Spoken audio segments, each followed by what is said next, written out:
بسم اللہ الرحمن الرحیم، شروع اللہ کے نام سے جو سب پر مہربان ہے، بہت مہربان ہے۔ وَإِذْ قُلْتُمْ يَا مُوسَىٰ لَن نَّصْبِرَ عَلَىٰ طَعَامٍ وَاحِدٍ فَادْعُ لَنَا رَبَّكَ يُخْرِجْ لَنَا مِمَّا تُنبِتُ الْأَرْضُ مِن بَقْلِهَا وَقِثَّائِهَا وَفُومِهَا وَعَدَسِهَا وَبَصَلِهَا قَالَ أَتَسْتَبْدِلُونَ الَّذِي هُوَ أَدْنَىٰ بِالَّذِي هُوَ خَيْرٌ اهْبِطُوا مِصْرًا فَإِنَّ لَكُم مَّا سَأَلْتُمْ وَضُرِبَتْ عَلَيْهِمُ الذِّلَّةُ وَالْمَسْكَنَةُ وَبَاءُوا بِغَضَبٍ مِّنَ اللَّهِ ذَلِكَ بِأَنَّهُمْ كَانُوا يَكْفُرُونَ بِآيَاتِ اللَّهِ وَيَقْتُلُونَ النَّبِيِّينَ بِغَيْرِ الْحَقِّ ذَلِكَ بِمَا عَصَوا وَكَانُوا يَعْتَدُونَ۔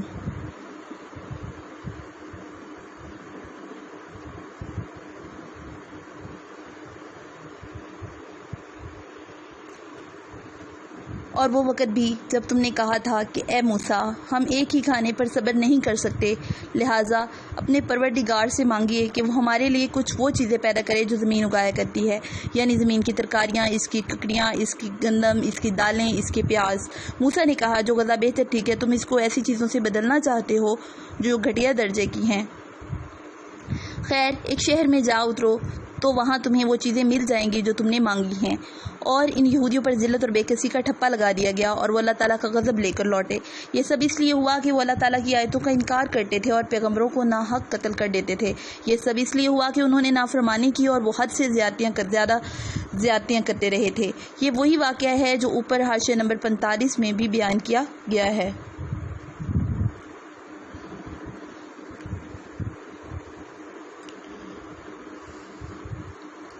ان الذين آمنوا والذين هادوا والنصارى والصابئين من آمن بالله واليوم الآخر وعمل صالحا فلهم أجرهم عند ربهم ولا خوف عليهم ولا هم يحزنون۔ حق تو یہ ہے کہ جو لوگ بھی، خواہ وہ مسلمان ہوں یا یہودی یا نصرانی یا صابی، اللہ اور آخرت کے دن پر ایمان لے آئیں گے اور نیک عمل کریں گے، وہ اللہ کے پاس اپنے اجر کے مستحق ہوں گے اور نہ ان کو کوئی خوف ہوگا، نہ وہ کسی غم میں مبتلا ہوں گے۔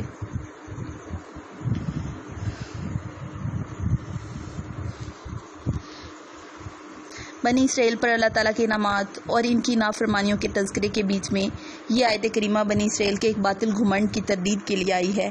ان کا عقیدہ یہ تھا کہ صرف انہی کی نسل اللہ تعالیٰ کے منتخب اور لاڈلے بندوں پر مشتمل ہے، ان کے خاندان سے باہر کا کوئی آدمی اللہ تعالیٰ کے انعامات کا مستحق نہیں ہے۔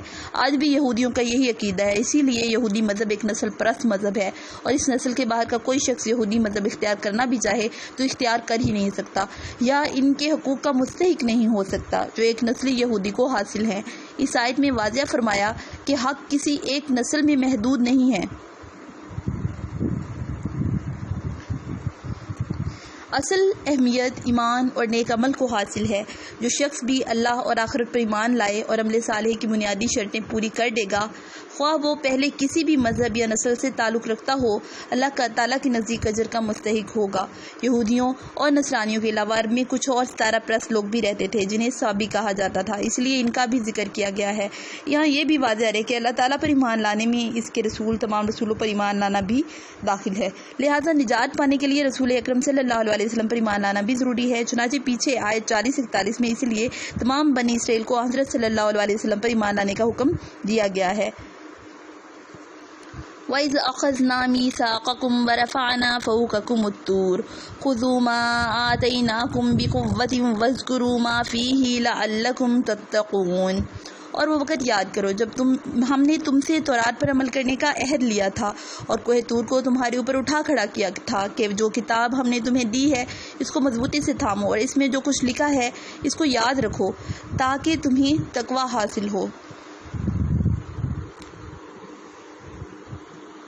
اور جب حضرت موسیٰ علیہ السلام تورات لے کر آئے تو بنی اسرائیل نے دیکھا کہ اس کے بعض احکام بہت سخت ہیں، اس لیے اس سے بچنے کے بہانے تلاش کرنے شروع کر دیے۔ پہلے تو انہوں نے کہا کہ اللہ تعالیٰ ہم سے خود کہے کہ تورات پر عمل کرنا ضروری ہے۔ مطالبہ گرچہ نامعقول تھا مگر اس پر حجت تمام کرنے کے لیے ان میں سے 70 آدمی منتخب کر کے حضرت موسیٰ علیہ السلام کے ساتھ کوہ طور پر بھیجے گئے، جن کو اللہ تعالیٰ نے براہ راست تورات پر عمل کرنے کا حکم دیا۔ مگر جب یہ واپس لوٹے تو انہوں نے اپنی قوم کے سامنے تصدیق تو کی کہ اللہ تعالیٰ نے تورات پر عمل کا حکم دیا ہے، لیکن ایک بات اپنی طرف سے بڑھا دی کہ اللہ تعالیٰ نے یہ بھی فرمایا ہے جتنا تم سے ہو سکے اتنا عمل کر لینا،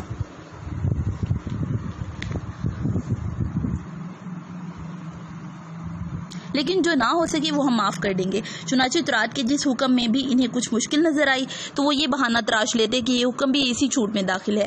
اس موقع پر اللہ تعالیٰ نے کوہ طور ان کے سروں پر بلند کر دیا کہ تورات کے تمام احکام کو تسلیم کرو۔ جب انہیں یہ اندیشہ ہوا کہ کہیں پہاڑ ان پر گرا نہ دیا جائے تب ان لوگوں نے تورات کو ماننے اور اس پر عمل کرنے کا عہد کیا۔ اس آیت میں اسی واقعے کی طرف اشارہ ہے۔ کوہ طور کو ان کے سروں پر بلند کرنے کی یہ صورت بھی ممکن ہے کہ پہاڑ کو اپنی جگہ سے ہٹا کر ان کے سروں پر معلق کر دیا گیا ہو، جیسا کہ حافظ ابن جریر نے رحمۃ اللہ نے متعدد تابعین سے نقل کیا ہے، اور وہ ظاہر ہے کہ اللہ تعالیٰ کی قدرت سے یہ کچھ بھی بعید نہیں ہے، اور وہ یہ بھی ممکن ہے کہ کوئی اور ایسی صورت پیدا فرما دی گئی ہو کہ ان لوگوں کو ایسا محسوس ہوا ہو کہ پہاڑ ان پر آ گرے گا، مثلاً کوئی زلزلہ آ گیا ہو جس سے انہیں ایسا لگا کہ پہاڑ گرنے والا ہے۔ چنانچہ سورۃ الاعراف آیت 171 میں اس واقعے کے بارے میں الفاظ یہ ہیں: وَإِذْ نَتَقْنَا الْجَبَلَ فَوْقَهُمْ كَانَ ظُلَّةٌ وَظَنُّوا أَنَا وَاقِعٌ بِهِمْ۔ اس میں لفظ نتق استعمال ہوا ہے جس کے معنی لوگ تمہیں زور زور سے ہلانے کے آتے ہیں، لہٰذا آیت کا یہ ترجمہ بھی ممکن ہے کہ جب ہم نے پہاڑ کو ان کے اوپر زور سے اس طرح ہلایا کہ ان کو گمان ہوا کہ وہ ان پر گر پڑے گا۔ یہاں یہ بات واضح رہے کہ کسی شخص کو ایمان قبول کرنے پر زبردستی مجبور نہیں کیا جا سکتا، لیکن جب ایک شخص ایمان لے آئے تو اسے نافرمانی پر سزا بھی دی جا سکتی ہے اور ڈرا دھمکا کر حکم ماننے پر بھی آمادہ کیا جا سکتا ہے۔ بنی اسرائیل چونکہ پہلے ایمان لا چکے تھے اس لیے ان کو اللہ تعالیٰ کے عذاب سے ڈرا کر فرما برداری پر آمادہ کیا گیا۔ ثم تولیتم من بعد ذلک فلولا فضل اللہ علیکم ورحمتہ ولکنتم من الخاسرین۔ اس سب کے باوجود تم دوبارہ راہ راست سے پھر گئے، چنانچہ اگر اللہ تعالیٰ کا فضل اور رحمت تم پر نہ ہوتی تو تم ضرور سخت نقصان اٹھانے والوں میں شامل ہو جاتے۔ وَلَقَدْ عَلِمْتُمُ الَّذِينَ اعْتَدَوْا مِنْكُمْ فِي السَّبْتِ فَقُلْنَا لَهُمْ كُونُوا قِرَدَةً خَاسِعِينَ۔ اور تم اپنے لوگوں کو اچھی طرح جانتے ہو جو سنیچر سبت کے معاملے میں حد سے گزر گئے تھے، چنانچہ ہم نے ان سے کہا تھا کہ تم دھتکارے ہوئے بندر بن جاؤ۔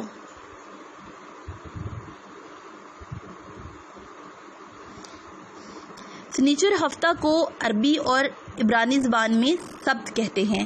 یہودیوں کے لیے اسے ایک مقدس دن قرار دیا گیا تھا جس میں ان کے لیے معاشی سرگرمیاں ممنوع تھیں۔